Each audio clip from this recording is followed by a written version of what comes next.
Hi, and welcome to Beyond the Paycheck. I'm Paula Christine. A few weeks ago, we had Tricia Bailey from Future Prime come on and talk to us about 401ks and 401k fees. And we started to get in the conversation of what plans were available for someone like myself or John who are self-employed. And there are options that I don't think a lot of people are aware of.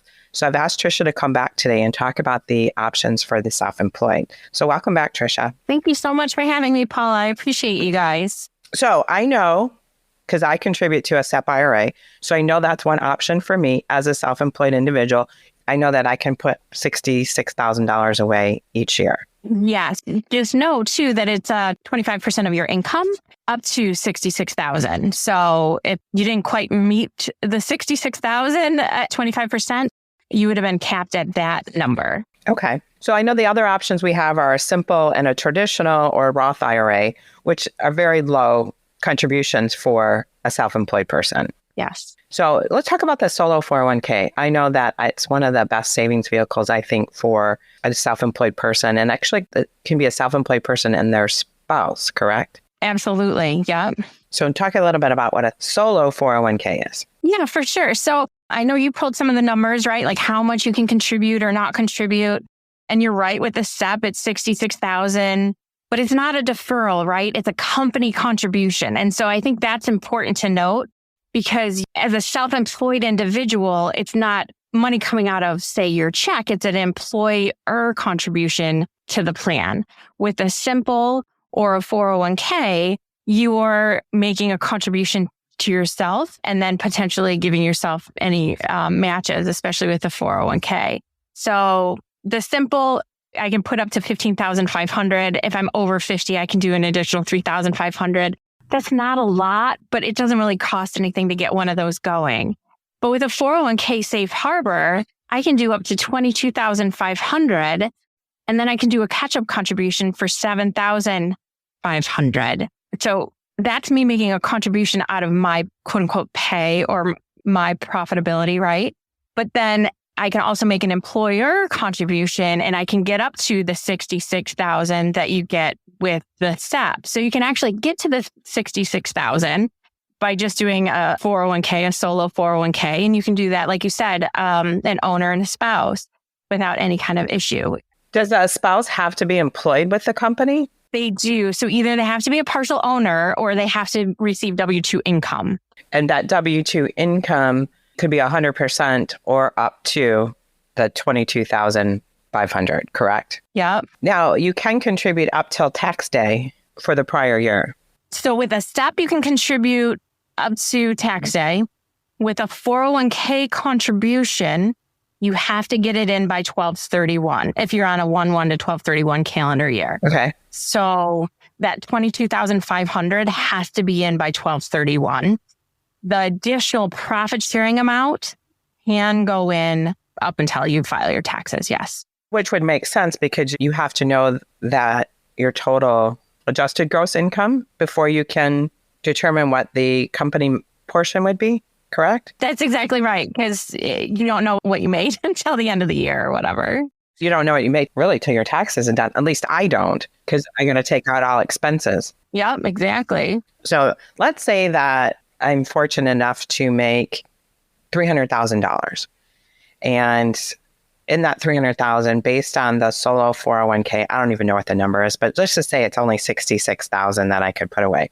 But what if I want to put away more? Yeah, so that's where you can add in or tie in an additional cash balance account.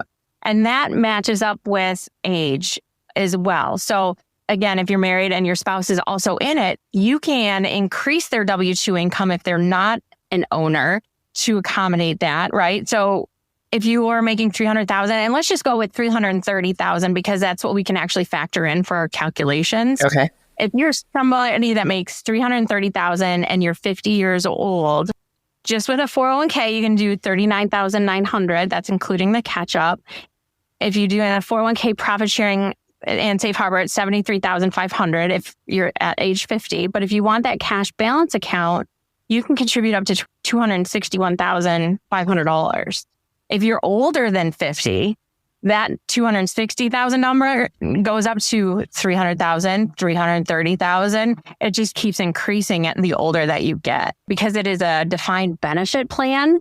And so they're saying, hey, the closer you are to retirement, you don't have as many years to fund this.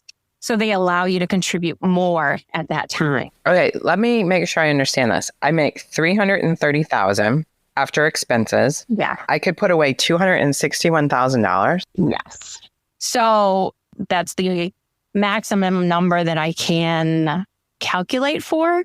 We're only factoring in for $330,000. So if you're independently wealthy and you don't need any of that money, great.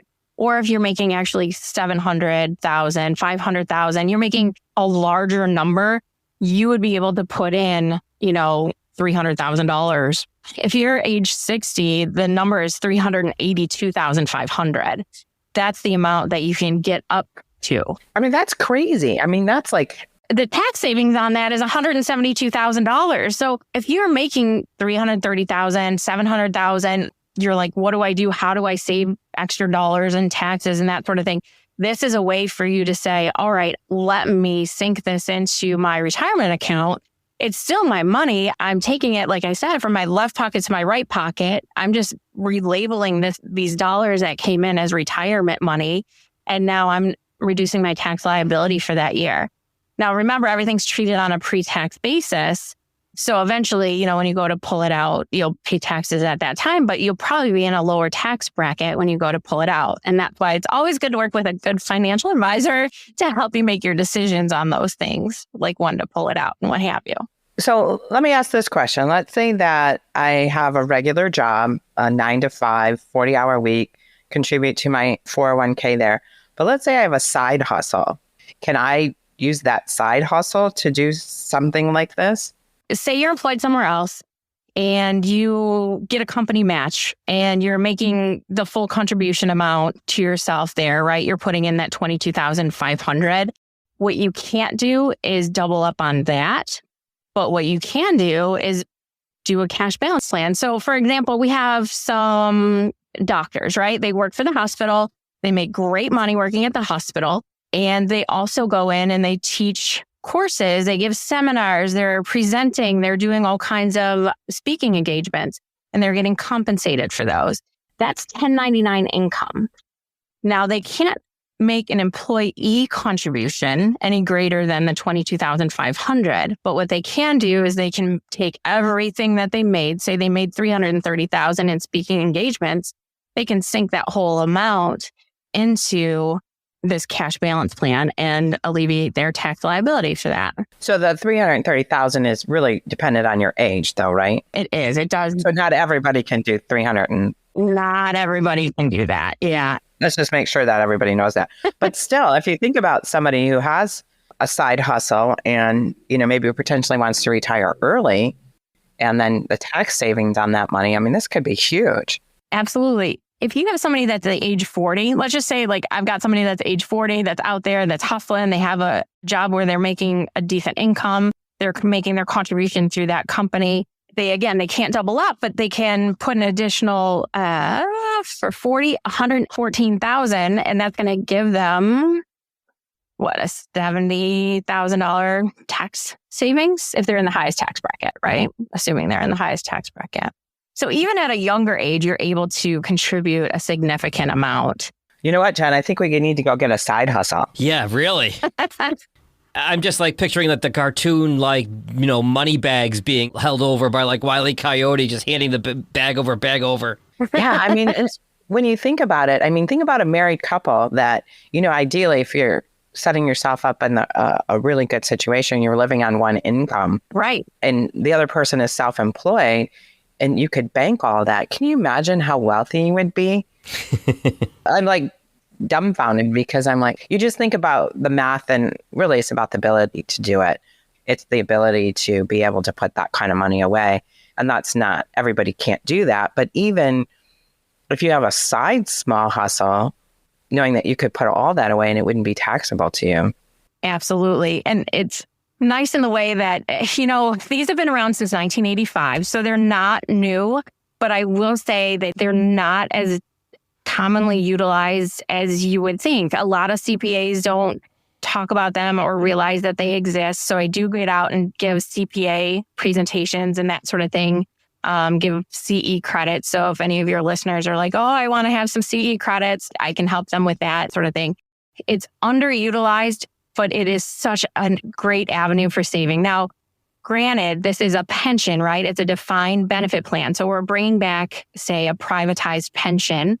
It's a lot different than it used to be, but it's something that you can do through your work and save that money for you. But it has to function in a way that it's for the benefit of all. And even if you are just a single employer or it's just you and your spouse, it still has to be a very, very conservative investment. So you're looking somewhere around 4.75%, 5% return on that money is what you're going to be shooting for.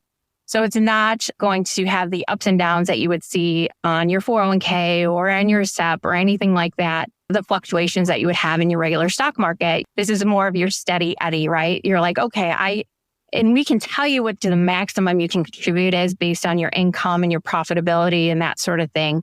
Once we tell you what that number is, if you're like, oh, I can't quite say it's 175,000. I can't do 175,000, but I can do 100,000. Like I feel comfortable committing to 100,000 for at least the next 3 years. Wonderful. Let's set you up with that.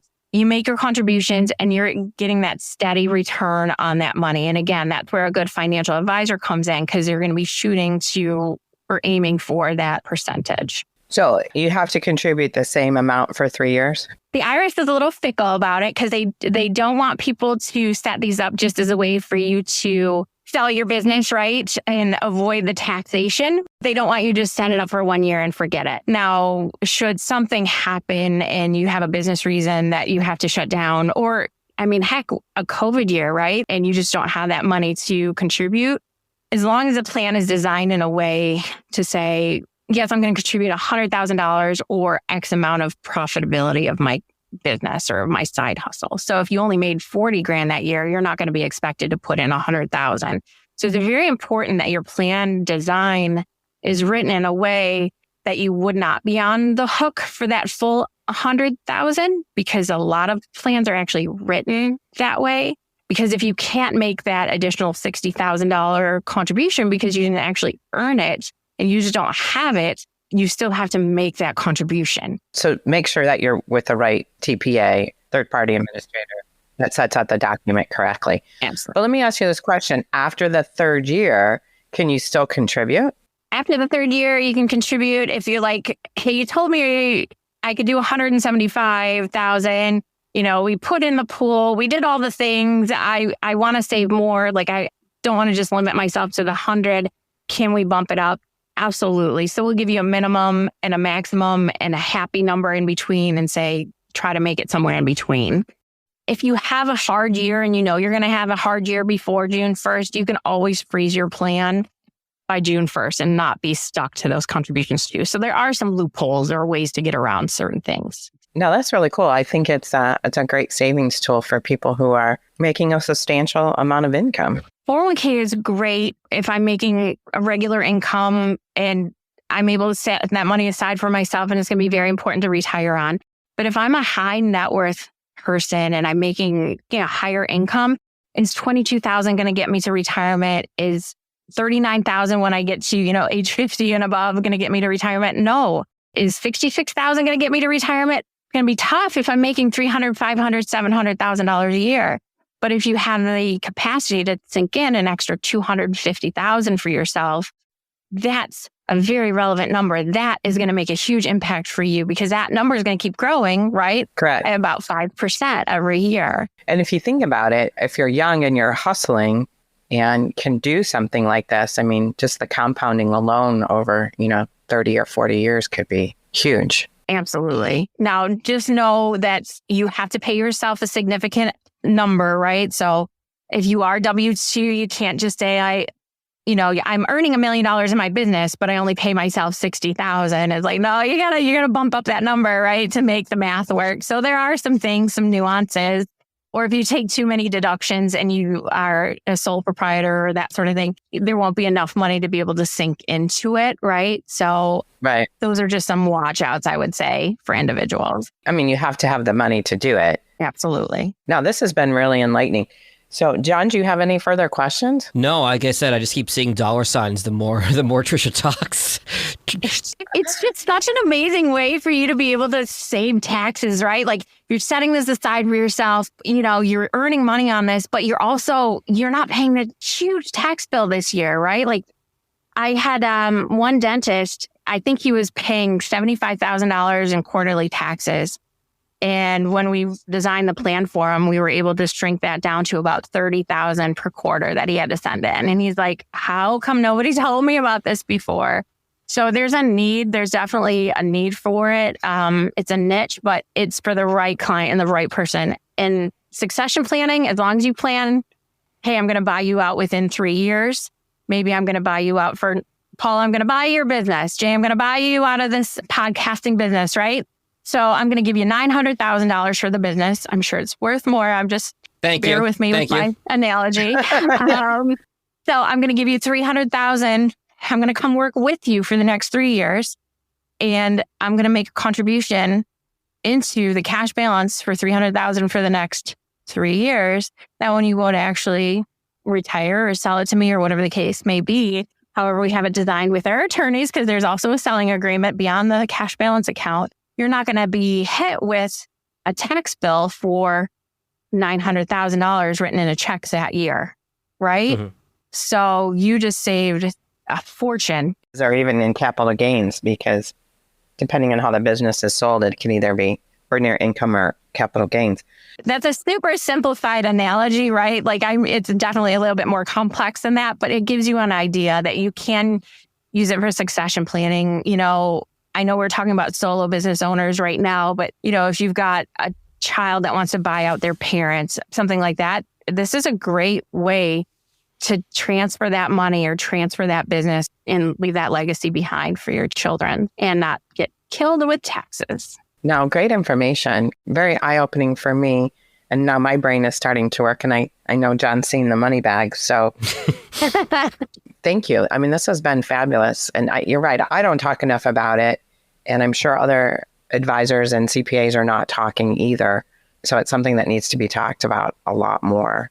Thank you for letting me talk about it. I appreciate you guys very much. So thank you so much. I know I learned a lot. So I do really appreciate you, Tricia. So if somebody wants to get a hold of you, how can they reach you? They can call my cell phone, 248-520-6372.